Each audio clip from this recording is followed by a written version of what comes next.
할렐루야. 그의 성소에서 하나님을 찬양하며 그의 권능의 궁창에서 그를 찬양할지어다. 아멘.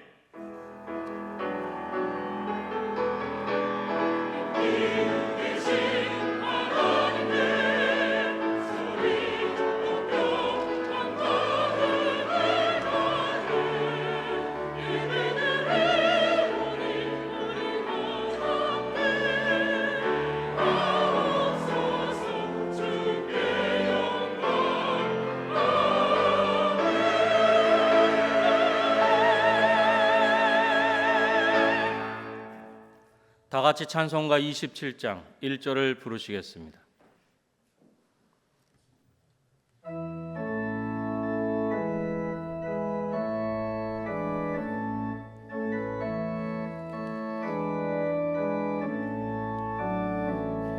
빛나고 높은 보좌와 그 위에 앉으신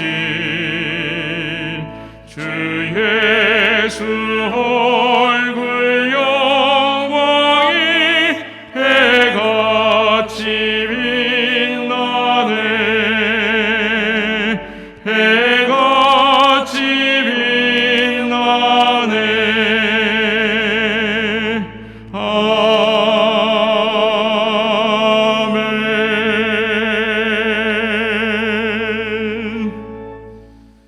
지난 한 주간을 돌이켜보며 간절한 마음으로 참회 기도를 다 함께 드리겠습니다.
주께서 주의 땅에 은혜를 베푸사 포로된 자들이 돌아오게 하셨으며 주의 백성의 죄악을 사하시고 그들의 모든 죄를 덮으셨느니라. 아멘. 성시교독은 교동문 118번, 구주광님 4번입니다. 성시교독은 교동문 118번, 구주광님 4번입니다. 나는 시온의 의가 빛같이 예루살렘의 구원이 횃불같이 나타나도록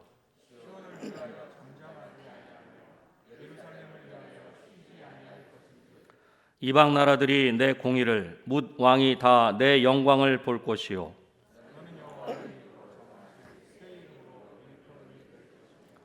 너는 또 여호와의 손이 아름다운 관 내 하나님의 손의 왕관이 될 것이라.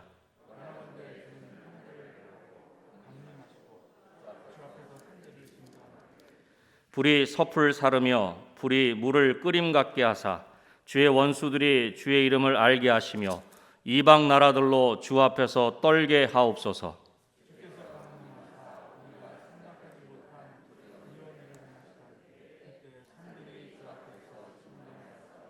주 외에는 자기를 앙망하는 자를 위하여 이런 일을 행한 신을 옛부터 들은 자도 없고 귀로 들은 자도 없고 눈으로 본 자도 없었나이다. 아멘. 다 같이 찬송가 120장을 부르시겠습니다.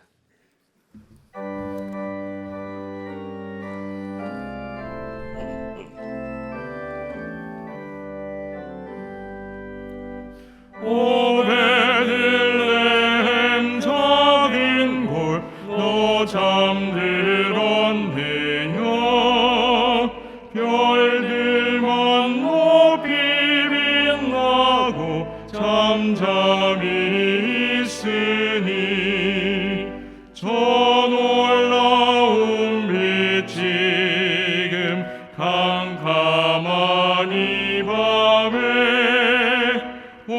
하늘을 비춘 줄 너 어찌 모르나.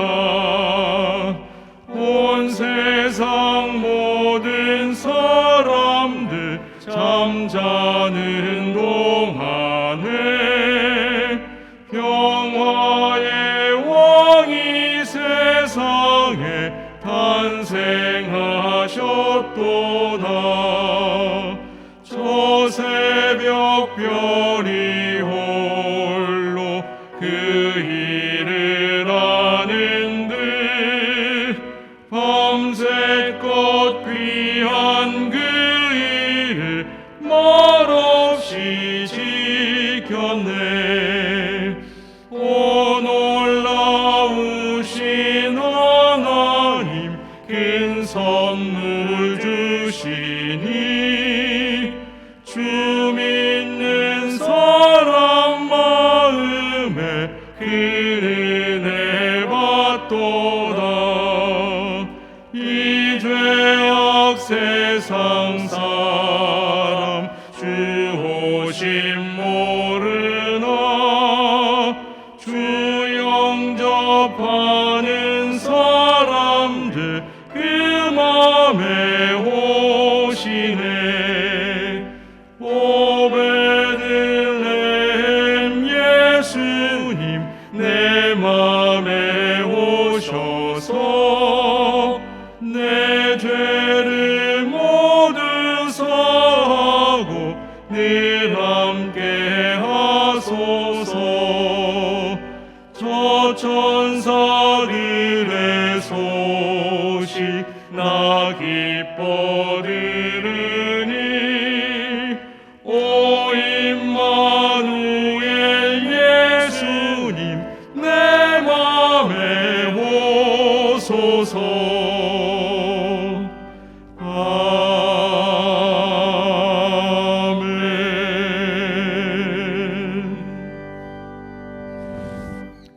고성택 장로님께서 기도하시겠습니다.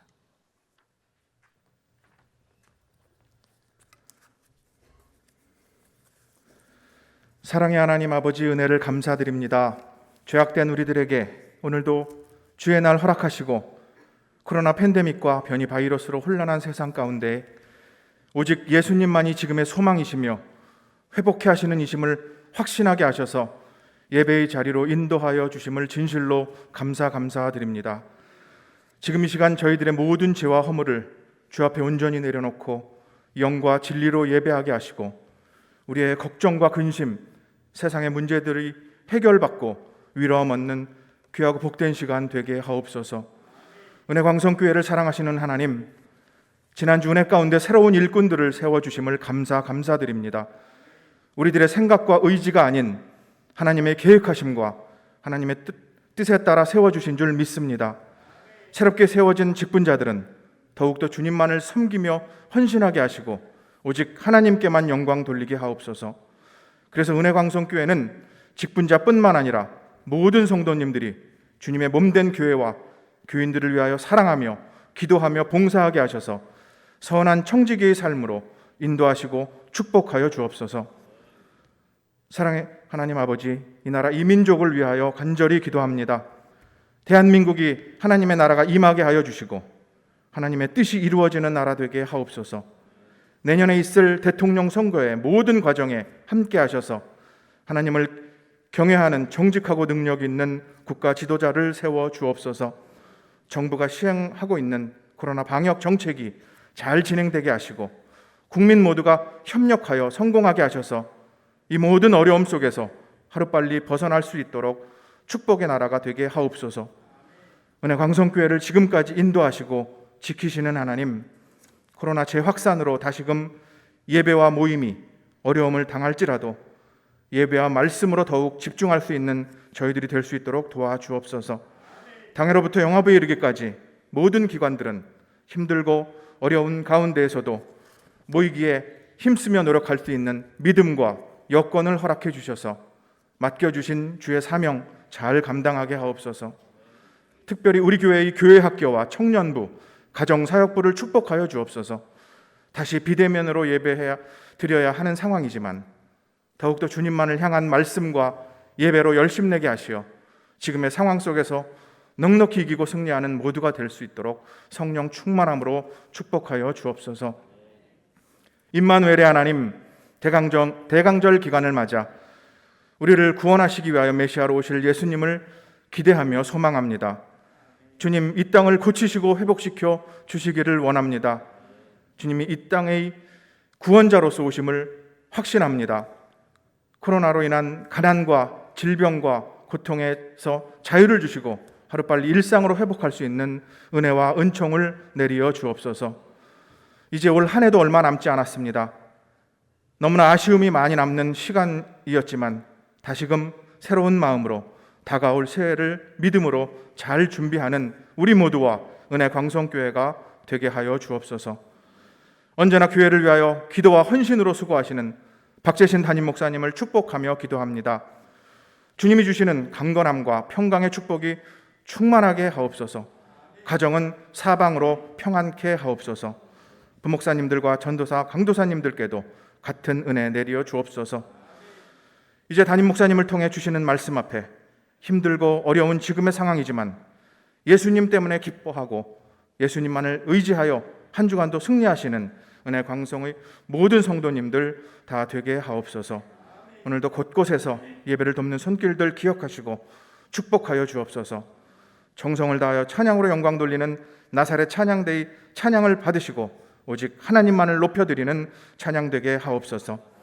이 모든 말씀 우리를 구원하시기 위하여 메시아로 오실 우리 구주 예수 그리스도의 이름으로 감사하며 기도드리옵나이다.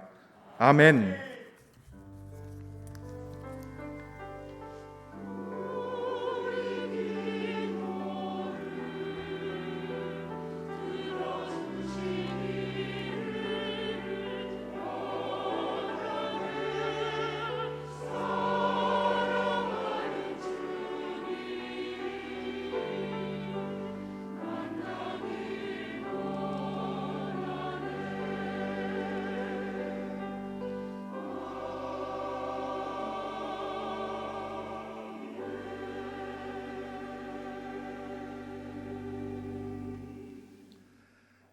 하나님의 말씀은 갈라디아서 4장 4절로부터 7절 말씀입니다. 신약 성경 306쪽입니다. 하나님의 말씀은 갈라디아서 4장 4절로부터 7절 말씀입니다. 신약 성경 306쪽입니다. 때가 참에 하나님이 그 아들을 보내사 여자에게서 나게 하시고 율법 아래에 나게 하신 것은 율법 아래에 있는 자들을 속량하시고 우리로 아들의 명분을 얻게 하려 하심이라. 너희가 아들임으로 하나님이 그 아들의 영을 우리 마음 가운데 보내사 아빠 아버지라 부르게 하셨느니라. 그러므로 내가 이후로는 종이 아니요 아들이니 아들이면 하나님으로 말미암아 유업을 받을 자니라. 아멘.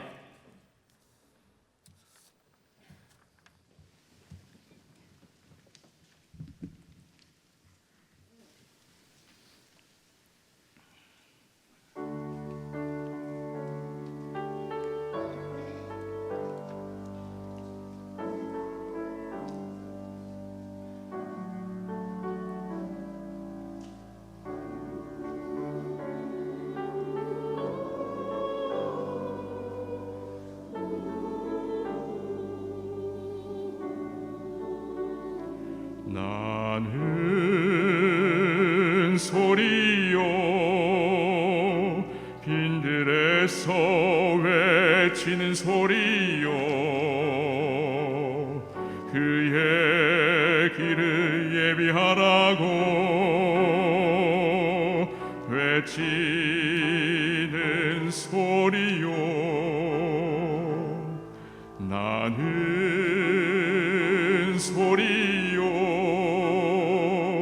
빈들에서 외치는 소리요 그의 길을 예비하라고 외치는 소리요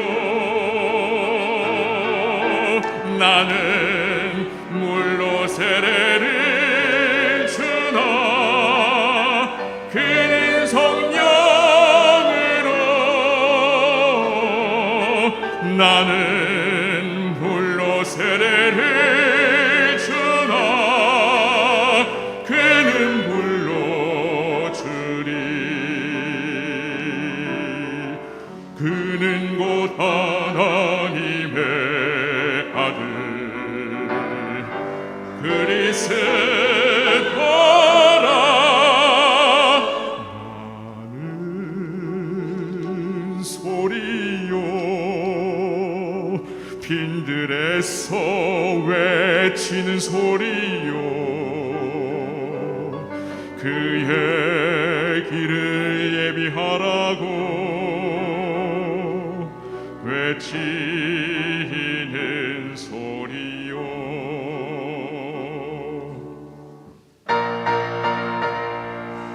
나는 물로 세례를 주나 성령으로 나는 물로 세례를 주나 그는 물로 주리 그는 곧 하나님의 아들 그리스도라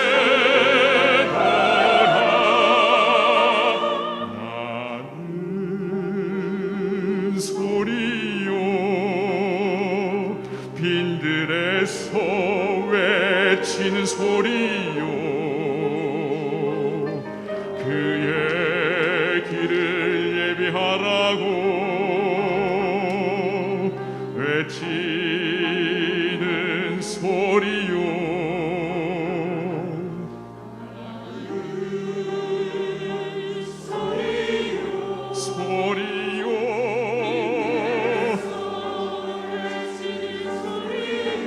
외치는 소리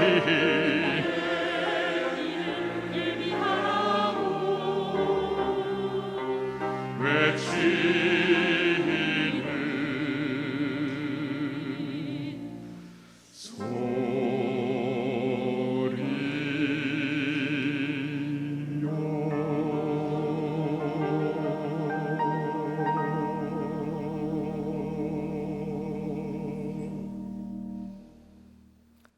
아멘.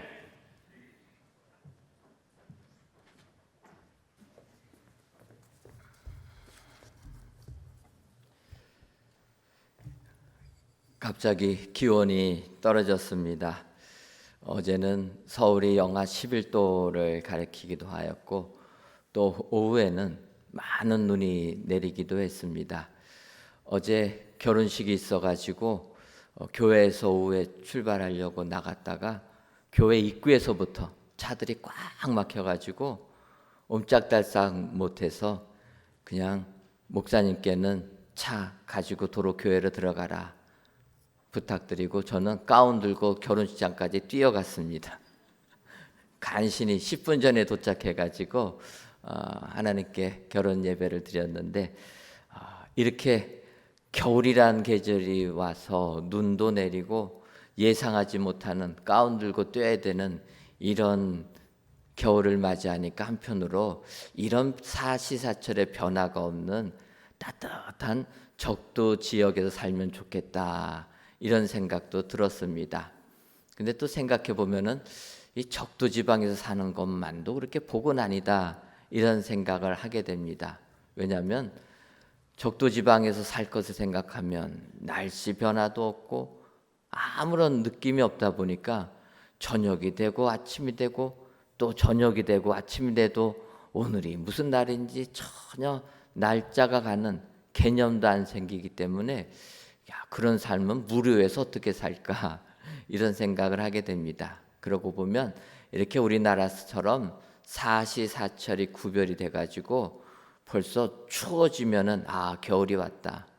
또 굳이 말 안 해도 더워져서 우리가 여름 옷을 입어야 되는 이런 때 날씨가 변화가 돼서 때를 알 수 있는 것 이것도 은혜다 이렇게 생각을 해봅니다.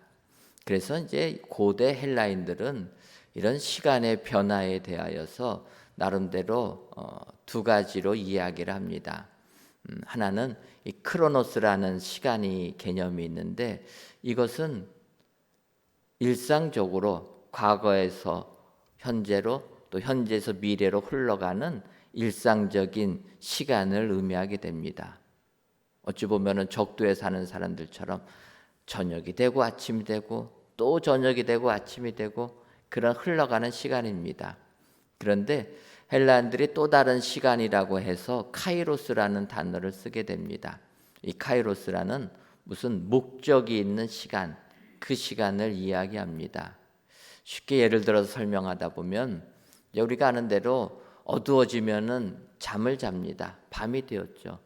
잠을 들었다가 또 날이 밝으면 우리가 잠에서 깨어나서 아침 생활을 하게 됩니다. 그래서 세수하고 또 하루 일상을 힘차게 살아갑니다. 그래서 직장이나 사업장 가서 또 집안에서 열심히 일하다 보면은 배꼽시계라는 게 있습니다. 이게 무엇입니까? 열심히 일하다 보면은 밥 먹어야 된다라고 알려주는 몸에서 허기를 느끼는 신호가 오게 됩니다. 그래서 열심히 일하다가 이런 신호가 오게 되면은 벌써 점심을 먹을 땐가 보다. 우리는 생각하고 점심 먹을 곳을 찾아서 또 점심을 먹게 됩니다. 우리가 시간이라는 것이 아침이 되고 점심이 되고 저녁이 되고 또 아침이 되고 이렇게 흘러나가는 시간, 이런 것들을 헬라인들은 크로노스라 표현을 하게 되고, 이렇게 배고픔을 느껴서 점심을 먹어야 되는 그 시간을 정해진 시간이라 해서 카이로스라 이야기합니다. 이런 시간의 개념을 성경학자들도 성경에 그대로 나와 있기 때문에 이야기를 많이 합니다. 그래서 요즘에는 카이로스라는 단어가 우리 일상에서도 많이 들어본 단어가 됩니다. 그러니까 성경에서 카이로스는 하나님께서 예정하신 때를 말하게 되고, 이 크로노스라는 것은 그냥 우리 역대기서를 보면은 이스라엘의 열왕들이 쭉 나오는 것처럼 연대기별로 그냥 흐르는 시간이라 이렇게 표현합니다. 그래서 저도 신학교 다닐 때 이 고대 헬라어의 개념 크로노스와 카이로스에 대해서 공부를 하였고 또 그렇게 배웠습니다. 성경에서 때를 이야기할 때는, 하나님의 때를 나타낼 때는 또 카이로스라는 단어를 쓰게 됩니다. 그래서 이제 저는 이번 대강절 기간에 예수님께서 이 땅에 오신 이때, 우리가 잘 아는 갈라디아서 4장 4절에서부터 7절 말씀 가지고 은혜를 받으려고 본문을 택하였습니다. 올 대강절 설교는 하나님이 작정하신 때에 대해 살펴보려고 우리가 둘째 주부터 쭉 때에 대해서 살펴봤는데, 오늘 갈라디아서 4장 4절부터 7절 이 말씀을 본문으로 택하고 이제 한 주간 말씀을 묵상하면서 살펴보았습니다. 근데 갈라디아서 4장 4절에 이렇게 얘기합니다. 때가 차매. 그래서 하나님께서 때가 차서 우리 예수님을 이 세상에 보내주신 것, 이때는 하나님께서 작정하시고 예정하신 때겠구나 생각해서 당연히 카이로스라고 생각을 했습니다. 그리고 이제 본문을 택하고 말씀을 연구하려고 살펴보니까 카이로스가 아닙니다. 오늘 갈라디아서 4장 4절에 나온 때가 차매, 하나님께서 예수님을 보내주신 그 때라는 것은 카이로스라고 써져야 될 텐데, 이 갈라디아서 4장 4절에는 크로노스라고 써 있다라는 겁니다. 그래서 이것을 어떻게 해석해야 될까? 그동안 학교에서 배운 거랑 내가 알고 있는 지식하고는 오늘 성경에 원문에 헬라어에 다르게 써져 있는데 이걸 어떻게 해석해야 될까? 그래서 이제 한 주간 고민하면서 생각하는 것이 바울 사도가 잘못 썼나 보다. 좀 헷갈려가지고 카이로스라고 써야 되는데 바울 사도가 크로노스라고 썼나 보다. 그렇게 생각하면 제일 쉽지 않습니까? 잘못 썼다. 근데 또 한편으로 생각해 보면 바울 사도가 얼마나 공부를 많이 한 사람입니까? 학문이라고 하면은 뭐 당대 최고의 학문을 배운 사람 아닙니까? 그런 사람이 용어를 잘못 썼을 것이다. 그거는 조금 말이 안 맞는 것 같습니다. 그렇다면 왜 바울 사도가 하나님께서 예수님을 이 땅에 보내주신 이 역사적인 이 사건을 카이로스라고 안 쓰고 크로노스라고 썼을까? 거기에는 우리가 헬라어를 좀 더 잘 살펴봐야 되겠다 이렇게 생각이 들었습니다. 그래서 이제 이 단어들을 살펴보니까 우리는 그냥 쉽게 이분법적으로 생각한다라는 겁니다.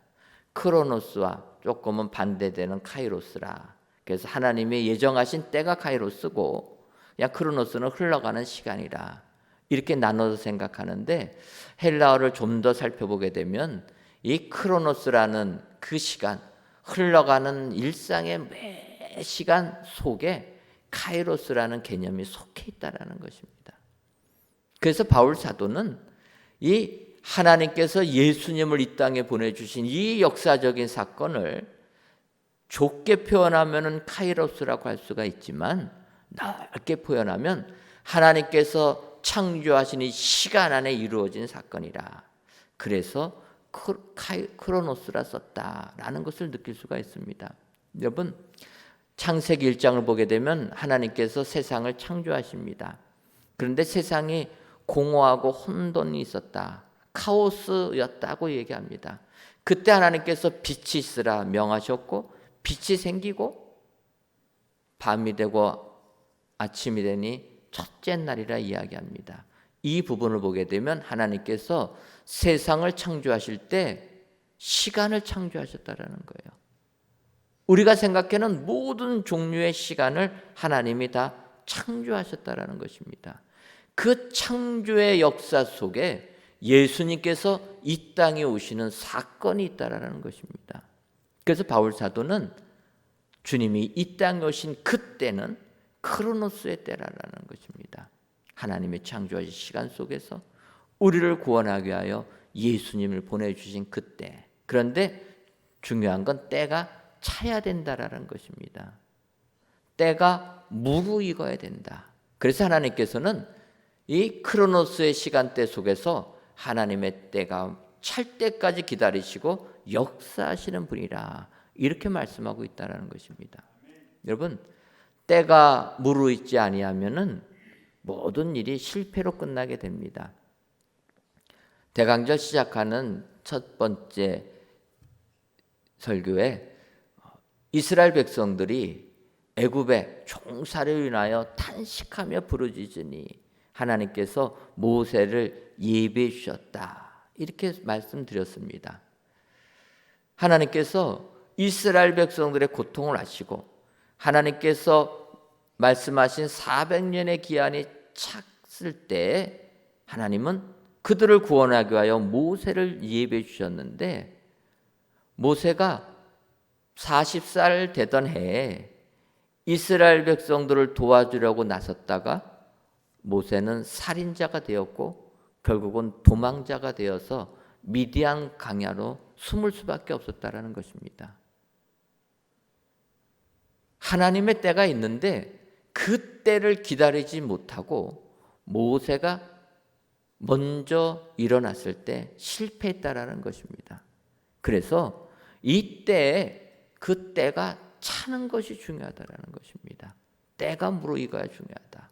바로 예수님께서 이 땅에 오신 그때는 하나님께서 작정하신 때가 찼을 때 하나님께서 예수님을 이 땅에 보내주신 줄 믿습니다. 그래서 우리는 성탄절을 맞이하여서 예수님의 탄생을 기뻐해야 될 줄 믿습니다. 그 수천 년 동안 인류 역사 속에서 우리를 구원하시기 위하여 하나님께서 믿음의 조상 아브라함을 택하였지만 때를 기다리셔서 수천 년이 지난 이스라엘 백성들을 죽도록 고생하고 노예살이하고 희망이 없는 그들에게 때가 찼을 때 2000년 전에 예수님을 보내주시고 지금 변방에 있는 우리까지도 믿음의 구원의 은혜를 주신 줄 믿습니다. 그래서 오늘 이 시간 때가 찼을 때 하나님께서 우리를 구원해 주시고 하여 어떤 은혜를 주시는가, 이 시간 살펴보시고 그 하나님께 찬송과 영광을 돌리시는 저와 여러분들 되시기를 주님의 이름으로 축원합니다. 그렇다면 때가 참에 하나님께서 우리를 구원해 주시기 위하여 어떤 은혜를 베풀어 주셨습니까? 첫째로 아들을 보내주셨습니다. 오늘 보면 갈라디아서 4장 4절을 보면 때가 참에 하나님이 그 아들을 보내사 여자에게서 나게 하시고 율법 아래에 나게 하신 것은, 이렇게 말씀하고 있습니다. 때가 참에 하나님이 그 아들을 우리에게 보내주셨다라는 것입니다. 하나님께서 그의 아들 독생자 예수 그리스도를 이 땅에 보내주신 것이 우리에게 은혜가 되는 줄 믿습니다. 왜 그렇습니까? 아들처럼 귀한 존재는 없기 때문이라는 거예요. 우리가 무엇이 간데 하나님께서 그의 유일하신 아들 독생자를 우리를 구원하기 위하여 이 땅에 보내주셔서 십자가에 달려 돌아가게 해주실까? 다른 사람도 아니고 종을 보낸 것도 아니고 그의 아들을 보내주셨다. 이것이 우리에게 은혜가 되는 줄 믿습니다. 여러분, 아들이라는 존재는 어찌 보면은 부모의 생명과도 맞바꿀 수 있는 존재가 자녀라는 것입니다. 그래서 이것이 우리에게 축복이 되는 줄 믿습니다. 여러분, 우리가 아는 대로 다윗 왕, 그의 아들 압살롬이 아버지를 죽이고 자기가 왕이 되겠다고 반란을 일으킵니다. 얼마나 준비를 잘했는지 반란을 일으키는 그 순간 이스라엘 백성들이 다 다윗에게서 압살롬에게로 떠나갔다라고 이야기합니다. 어쩔 수 없이 다윗 왕은 일부의 군인들만 이끌고 도망을 갈 수밖에 없었습니다. 신발과 옷을 갖춰 입을 시간도 없이 몫은 보존하기 위해서 도망을 갔습니다. 그리고 이제 도망간 다음에 이 반란군을 진압하기 위하여서 다윗이 요압한테 싸우러 내보내게 됩니다. 그때 다윗은 부하들에게 부탁합니다. 이 전쟁을 이기고 돌아와라. 하지만 아들 압살롬의 생명은 꼭 보존해달라. 부탁을 합니다. 우리 같았으면은 나를 죽이겠다고 달려드는 사람 다 죽이지 않겠습니까? 근데 다윗에게는 압살롬이 아들이라는 것입니다. 그러니까 압살롬의 잘못은 징계해야 되지만 압살롬의 생명, 아들의 생명은 보존하고 싶은 게 부모의 마음이라는 것입니다. 그래서 그렇게 부탁을 합니다. 그리고 결국 그 군대가 나가서 압살롬 군대를 무찌르게 됩니다. 그리고 다윗의 부하들은 다윗의 이야기를 들었기 때문에 압살롬을 죽일 기회가 됐을 때 죽이지를 못하고 주저합니다. 그런데 요압 장군이 그 압살롬을 죽이고 말았다는 거예요. 다윗이 전쟁의 결과를 노심초사하면서 기다리고 있는데 전령이 이야기해 줍니다. 그런데 그 내용이 결국 압살롬이 죽었다라는 거예요. 그때 다윗은 그 전쟁에서 이긴 기쁨보다 아들을 잃은 슬픔에 휩싸였다라는 것입니다. 그래서 사무엘하 18장 33절을 보면 왕의 마음이 심히 아파 문 위층으로 올라가서 우니라. 그가 올라갈 때에 말하기를 내 아들 압살롬아, 내 아들 압살롬아, 차라리 내가 너를 대신하여 죽었다면 압살롬 내 아들아 하였더라. 다윗 왕이 심히 아파서 울고 통곡할 때 아들을 부르면서 이렇게 외칩니다. 내가 너를 대신하여 죽었다면. 이게 부모의 마음이라는 것입니다. 자녀를 살리고 내가 죽기를 원하는 마음이 부모의 마음.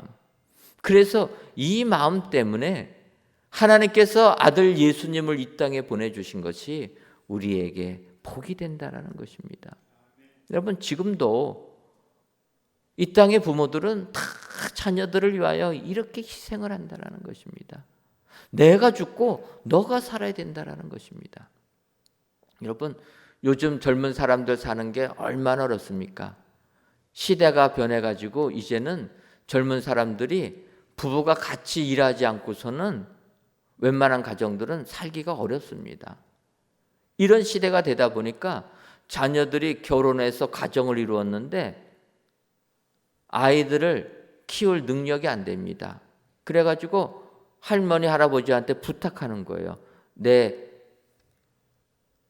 아들, 딸을 좀 도와달라. 저희 교회도 보면 우리 권사님들이 그냥 손주들 보느라고 정신이 없습니다. 근데 예전과 같지 않지 않습니까? 그래서 손주들 본다고 우리 권사님들 어깨 고장나고 허리 고장나가지고 꼼짝을 못한다는 거예요. 그런데도 우리 권사님들이 기쁨으로 손주들을 돌본다라는 것입니다. 왜 그렇습니까? 내 허리가 망가지고 내 손이 다 망가져도 내 자녀들이 잘 되는 것이 기쁨이라는 거예요. 남들은 그렇게 못합니다. 하지만 내 아들이요, 내 딸이기 때문에, 내 손주들이기 때문에 그런 일을 감당한다는 것입니다. 하나님께서는 죽을 수밖에 없는 우리를 위하여 그의 아들 예수님을 이 땅에 보내주셨다라는 것입니다. 그래서 우리는 그 하나님의 사랑을 안다라면 하나님께 감사해야 된다는 것입니다. 지금 대강절 기간 우리 주님의 오심을 기대하는 이때입니다. 우리 하나님께서 얼마나 큰 사랑을 우리에게 베풀어 주셨는가. 여러분, 이 시간 다시 한번 묵상하시고 아들을 보내주신 그 하나님께 영광과 찬송을 올려드리시는 여러분들 되시기를 주님의 이름으로 축원합니다. 두 번째로, 때가 참에 아들의 명분을 얻게 해주셨습니다. 오늘 본문 갈라디아서 4장 5절을 보면 율법 아래에 있는 자들을 속량하시고 우리로 아들의 명분을 얻게 하려 하심이라. 하나님께서 아들을, 예수님을 이 땅에 보내주신 이유는 우리의 죄를 속량해 주시고 우리로 하여금 아들의 명분을 얻게 하려 하십니다. 이 아들의 명분을 주신다라는 의미는 바꿔 말하면 양자로, 양녀로 삼아주심을 의미한다라는 것입니다. 우리의 육신의 친부모님이 계시지만 하나님의 자녀로 양자 삼아주신다. 아들의 명분을 주신다. 자녀의 명분을 주신다. 이것이 우리에게 은혜요, 복이 되는 줄 믿습니다. 왜 그렇습니까?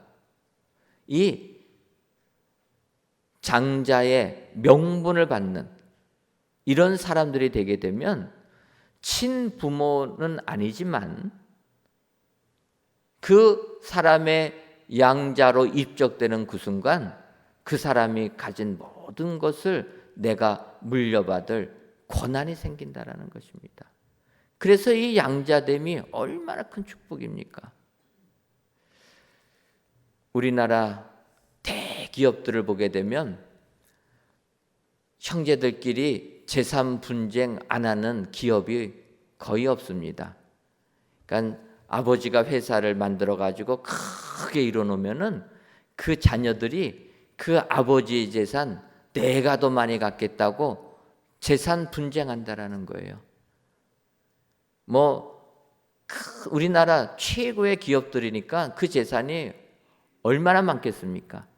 그러다 보니까 자녀들이 그 재산을 유업으로 받겠다고 소송을 하는데 소송 안 하는 기업이 거의 없다라는 것입니다. 근데 제가 보기에 거의 우리나라 10대 그룹 안에 드는 거의 1, 2등을 다투는 그런 대기업이 있는데 그 기업은 형제간에 소송을 안 한다라는 것입니다.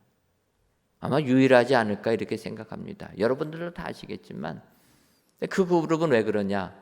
창업 주제는 그 회장님이 우리 집안은 장자가 경영을 이어받는다 그렇게 선언을 했고 어찌 보면은 그의 자녀들이 그 아버지의 뜻을 다 존중했다라는 것입니다. 이렇게 말할 때 자녀들이 반대하지 아니하고 따르는 거 보면 참 그분은 자녀들한테도 존경받고 인정받는 부모였다라는 것을 느끼게 됩니다. 어쨌든 그분은 우리 집안은 장자가 모든 것을 이어받는다. 그래서 그 집안은 이렇게 장자에게 그 기업을 물려줄 위임을 하게 되면 나머지 형제들은 딴 살림을 차립니다. 다 분가해가지고 새로 회사를 차려서 다른 사업을 시작하지 그 그룹에 속해 있지 않다라는 것입니다. 그런 정신으로 이 기업이 2대에서 3대로 내려가고 이제 3대에서 4대로 내려가는 그 순간에 문제가 생겼습니다. 그것은 3대에 이어받은 그분이 장자가 없는 것입니다.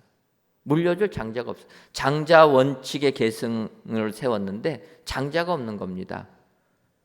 장자가 있었습니다. 그분이 일남 2녀를 두셨는데 아들이 있었습니다. 근데 아들이 19살 되던 해에 불의의 사고로 세상을 떠나게 된 것입니다. 그러니까 졸지에 그 대기업을 이어받을 장자가 사라지게 된 것입니다. 그래서 이 가문에서는 그러면 어떻게 되느냐? 이 형제 간의 분쟁을 없애고 그렇게 선조 때부터 지내왔던 이 장자 승계의 계승을 어떻게 할 것이냐? 그래서 이 가문에서 회의에서 맏조카 그 조카를 양자 삼았다라는 것입니다. 그러니까 큰아들 집안에서 둘째 아들 집안의 아들을 큰아버지의 아들로 입적을 한 겁니다. 그래서 그 아들을 양자 삼아서 장자로 세우고 그 아들에게 이 기업을 물려주었다라는 거예요. 지금은 그래서 그 기업은 4대째 이어받은 양자로 입적된 그 사람이 이 기업을 이끌어가고 있다라는 것입니다. 저는 이걸 보면서 양자 되는 것처럼 축복은 없겠구나.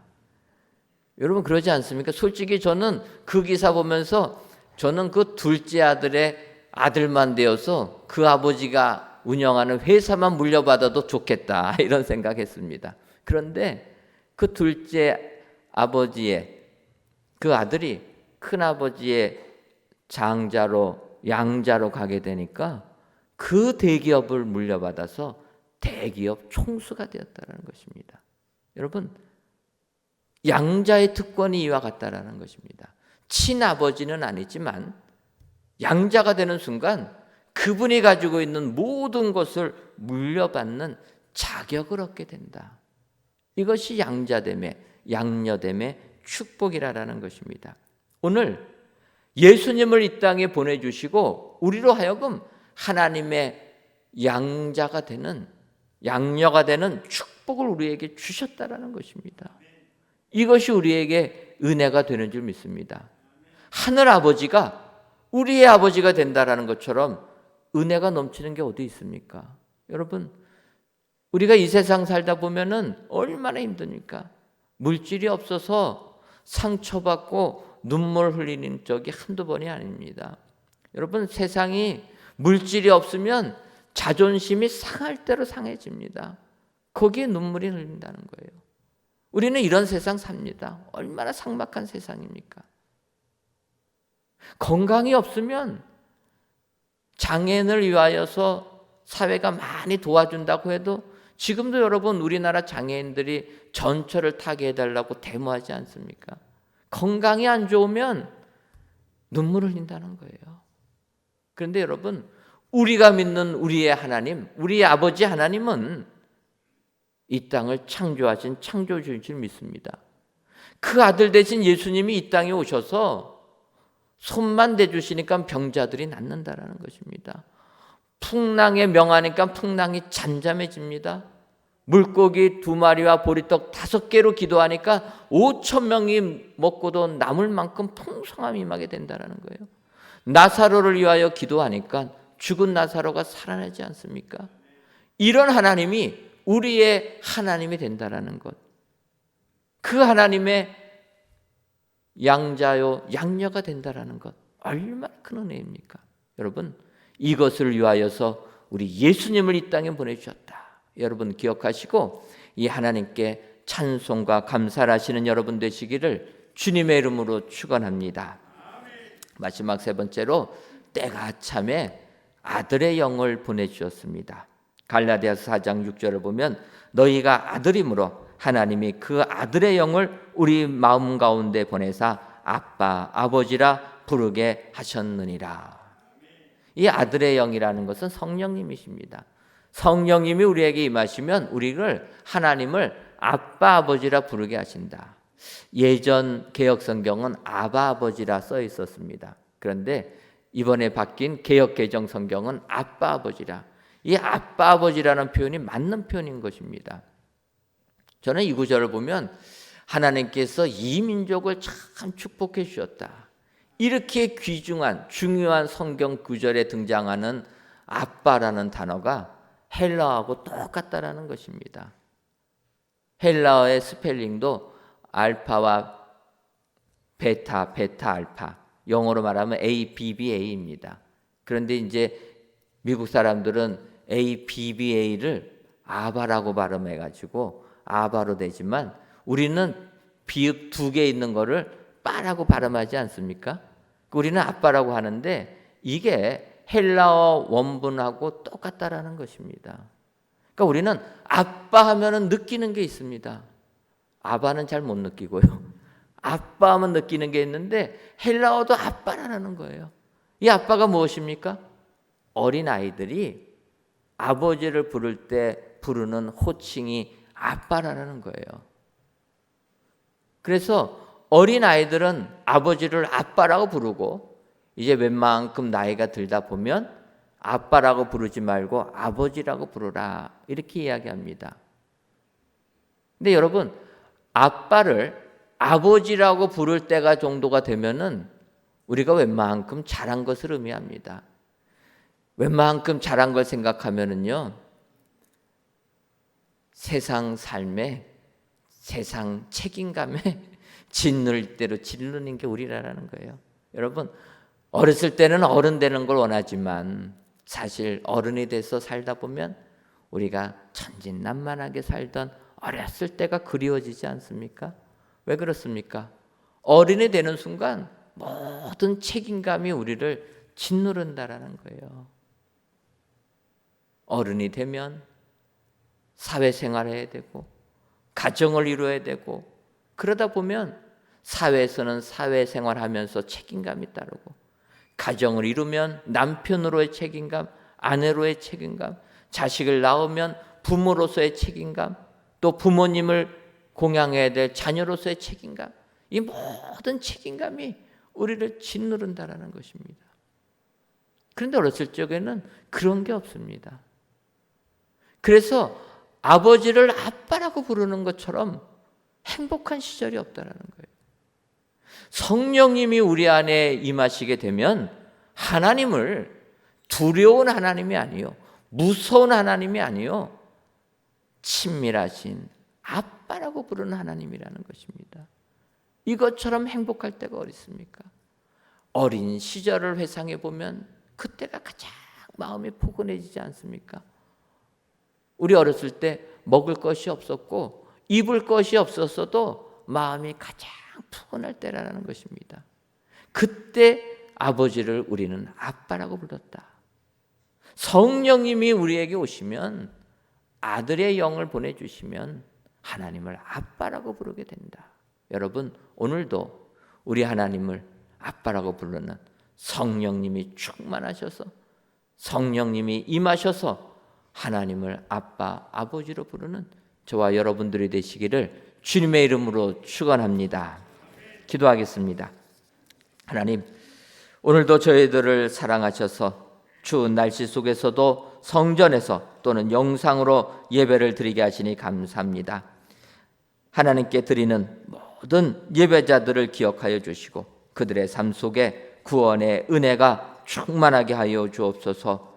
오늘은 우리를 사랑하셔서 하나님의 때가 참에 2000년 전에 아들을 우리에게 보내주시고 그 아들을 믿음으로 말미암아 우리를 양자 삼아 주셔서 하나님의 자녀 되게 하시니 감사합니다.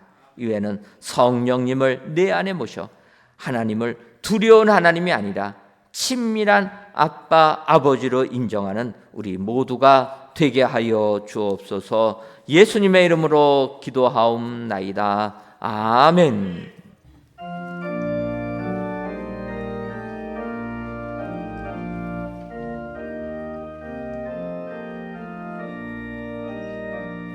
그 맑고 환한 밤중에 무천사 내려와 그 손에 빛 받들고서 다 찬송하기를 평강의 왕이 오시니 평안하여라. 그 소란하던 세상이 다 고요하도다. 무천사 날개 펴고서 이 땅에 내려와 그때에 부른 노래가 또다시 들리니 이 슬픔 많은 세상에 큰 위로 넘치고 온 세상 기뻐 뛰놀며 다 찬송하도다. 이 괴로움 많은 세상에 짐지고 가는 자 그 험상 줄령 넘느라 온몸이 고난하 이 죄악 세상 살 동안 새 소망 가지고 저 천사 기쁜 찬송을 들으며 쉬어라. 옛 선지에 언행하여 베들레헴 성에 주 예수 탄생하시니 온 세상 구주라. 저 천사 기쁜 노래를 또다시 부르니 온 세상 사는 사람들 다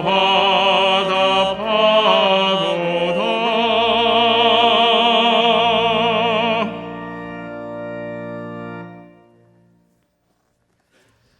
하나님, 이 시간 스스로 속이지 말라. 하나님은 업신여김을 받지 아니하시나니 사람이 무엇으로 심든지 그대로 거두리라라는 말씀을 의지하며 귀한 예물을 하나님께 바칩니다. 드려지는 11조 예물과 감사 예물, 1천번째 예물과 전도의 예물, 건축 헌금과 주정헌금, 성미를 받아 주옵시고 드리는 손기류에 심은 대로 그대로 거두는 은총이 임하게 하여 주옵소서. 그리하여 이삭처럼 농사를 지으면 100배의 축복을 얻게 하여 주옵소서. 더 나아가 모든 예배자들 위해 성령의 충만한 은혜를 허락하셔서 성령으로부터는 영생을 거두는 은혜도 내리어 주옵소서.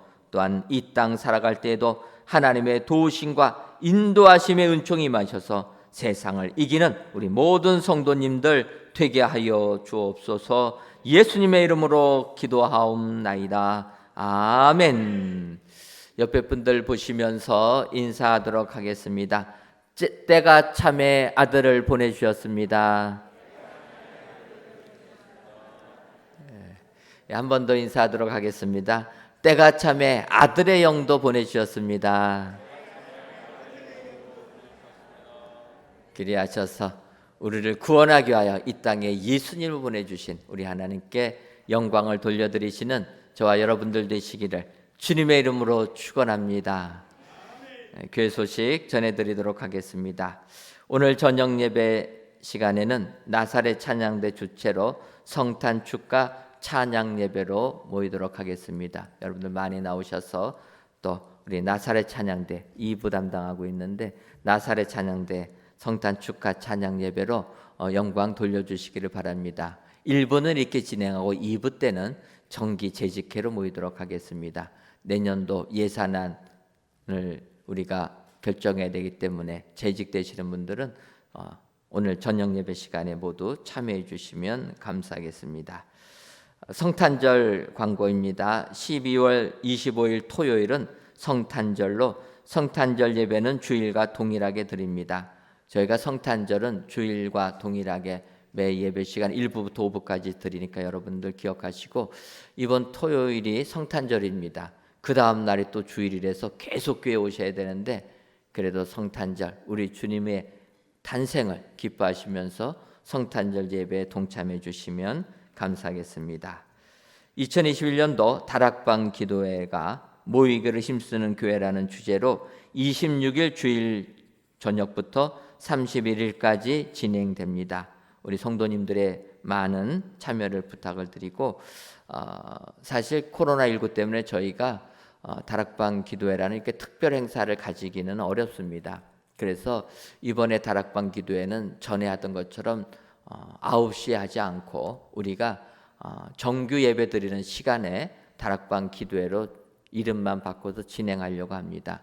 그래서 주일은 저녁 6시, 평일에는 우리가 평일 기도회하는 시간 저녁 8시, 수요일은 7시 반 이렇게 진행하니까 기억하시고 우리 정규 예배 시간에 맞춰서 나오시는데 이번 주만큼만은 한 해를 마감하고 또 한 해를 시작하기 위해서 기도로 마감하겠다 해서 다락방 기도회라 칭합니다. 여러분들 기억하시고 26일 저녁부터 다락방 기도회에 많이 참여해 주시면 감사하겠습니다. 지난 주일에 있었던 공동회를 통해서 우리 장로님은 백은천 집사님 한 분이 피택되셨고 집사님은 우리 강정호 서리집사님 외에 총 52명, 우리 권사님은 곽호성 서리집사님 외에 총 79명, 전체 132명이 피택되셨습니다. 명단을 다음 주에 준비해 갖고 게시해 드리도록 하겠습니다. 주부에 다 실을 수 없음을 이해해 주시고 이렇게 피택되신 분들 명단 게시해 드릴 테니까 보시고 확인해 주시면 감사하겠습니다. 또한 정관 개정 교회 주선 이전의 건도 통과가 되었습니다. 또 피택되신 분들은 이제 피택되신 분들입니다. 그래서 임직 훈련을 이제 어제부터 금요일부터 시작했는데 6개월 동안 임직 훈련이 있습니다. 임직 훈련을 통과해야지만 임직식에 참여할 수가 있게 되고 임직식을 참여해야지만이 이제 비로소 장로님, 권사님, 집사님이 되는 것입니다. 투표 끝났다고 내가 장로가 절대로 안 된다라는 거예요. 6개월 동안 훈련을 다 받으셔야 된다. 그러니까 여러분들 피택되신 분들은 훈련하시는 일에 최선을 다해서 숙제를 좀 내드렸더니 부담스러워 하시는데 이때 안 하면은 못 합니다. 저도 뭐 칼이 있어야 되지 않습니까? 되고 나면은 말을 안 들어요. 이때 훈련을 제대로 시켜야 됩니다. 왜냐? 저한테 고난이 있어요. 훈련을 제대로 못 받으시면 임직 예배에 참여를 못 하는 겁니다. 그러면 그냥 피택 집사로 끝나는 거예요. 그러니까 여러분들 기억하시고 농담이고요. 열심히 참여해 주시기를 바랍니다. 모집 광고 보셔서 교사나 찬양대 또 찬양단에 많이 신청해 주시기를 바라고 방역이 좀 강화됐습니다. 저희 교회는 30%로 해가지고 299명까지 참여하실 수 있습니다. 그 숫자는 하나님이 새 성전 주셨기 때문에 지금 오시는 그대로 오시면 됩니다. 부담감 갖지 마시고 성전에 나오셔서 예배에 함께 해주시면 감사하겠습니다.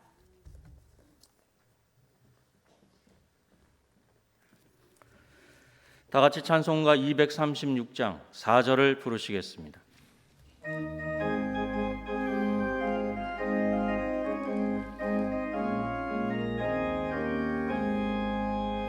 아름다운 그곳에서 구속받은 성도와 사랑하는 주님 만나 배울 때 주의 영광 노래하며 영원토록 살리라. 새 예루살렘에서 성도들이 함께 올 때 기뻐 노래하리라. 새 예루살렘 새 예루살렘 호산나를 높이 불러 왕의 왕을 맞으리. 새 예루살렘에서